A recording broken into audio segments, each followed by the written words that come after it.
नमस्कार दोस्तों, मेरा नाम मदन भोई है।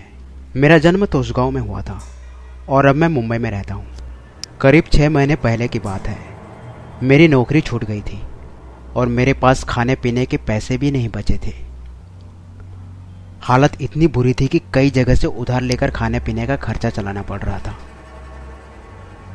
उन दिनों कुछ भी करके मैं पैसे कमाने के लिए तैयार था। पैसों की तंगी की वजह से मैं इतना डिप्रेस था कि सही गलत का फर्क भी मिटा चुका था। अपने उसी कंगाली के दौर में मैं एक बार मौत के मुंह से जा पहुंचा था। करीब 6 महीने पहले की बात है।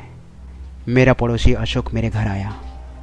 उसने मुझसे कहा कि यार, पैसे कमाने का एक आइडिया है। मैंने कुछ भी पूछे बिना अशोक को हाँ बोल दिया। मैंने उससे कहा कि काम कुछ भी हो, पैसे मिलने चाहिए।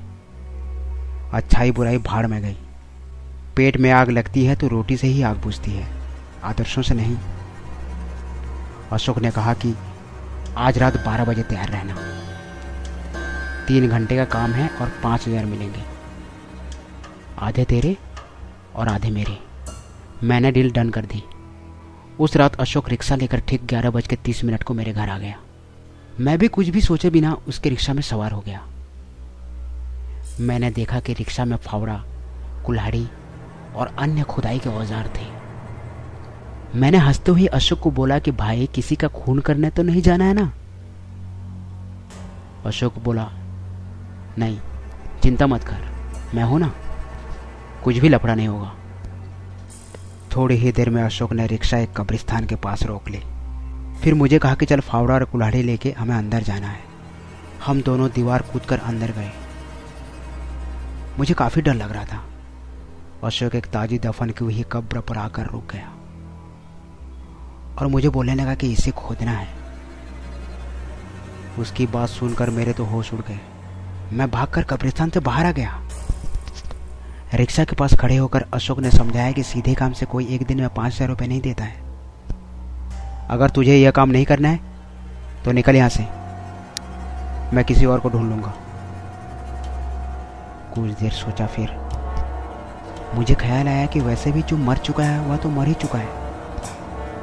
उसकी लाश का खून क्या करेगा? उससे अब किसी को क्या फर्क पड़ेगा?